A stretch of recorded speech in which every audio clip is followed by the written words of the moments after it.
What is a counselling contract? How to create them, what do they mean, and why do we have them? Hello everyone, my name is Rich Pearson. I'm a professional counsellor and psychotherapist based in Falmouth in Cornwall, and today we're going to be talking about contracting in the therapeutic relationship.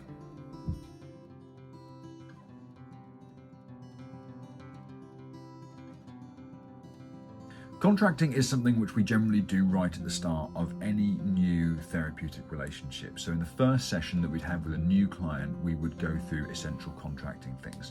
And a lot of those things that we would go through are some of the things that I've covered in videos already before. So we might talk about limits of proficiency, where we'd say, I am a therapist. I am able to deal with certain things like this, but I'm not able to deal with other things like this. And those certain things might be common mental health problems, which I can deal with, serious psychological or otherwise medical problems which I cannot deal with. Other things that would generally be in a standard contract would be confidentiality. So we would explain, like I did in the previous video on confidentiality, how we would keep everything that the client tells us completely confidential, apart from under certain caveats, which might be that we feel like they are in some kind of risk, or because we feel like they are possibly involved in some kind of terrorism or money laundering operation, in which case we would have an obligation to report things. During contracting, we might also inform the clients of our intention to take notes, as most counsellors do. Most of us take notes on our clients, and in fact, in many cases, especially agency cases, are required to keep those notes for up to 7 years in case they're ever subpoenaed. And when I say subpoenaed, that is to say that if a client of ours ever committed some kind of crime, and then our notes could essentially be subpoenaed by a court, so that it could be established if we, as the counsellor or anyone else who is in a position of influence over that person, could have done something to prevent that crime from happening.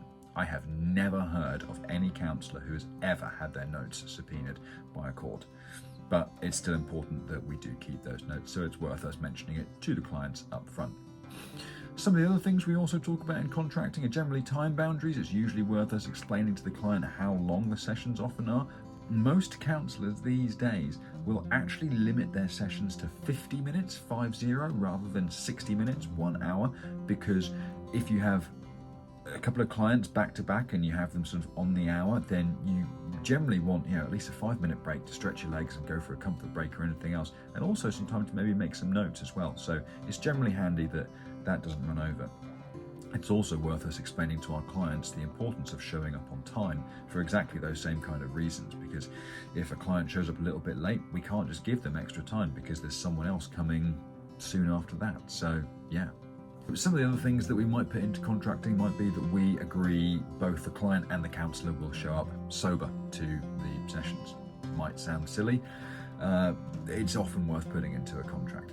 We might often also say something about money, about how much the sessions cost and whether it's reasonable for the client to be expected to pay that for 6 sessions or longer. And that's a point as well. We might also explain during contracting how many sessions we're prepared to offer the client, because we might only be able to offer them the sort of standard 6, or the client might need more, and we might be able to offer an open-ended service. Contracting is basically an opportunity at the start of any therapeutic relationship for both parties, the client and the counsellor, to explain what it is that they can and can't do in terms of setting the agenda for what we want to do in terms of the work that we're doing. The reason being that if you clearly set out the things that are important to both parties at the start, it makes doing things like setting goals and identifying conditions of worth and doing the actual work so much better.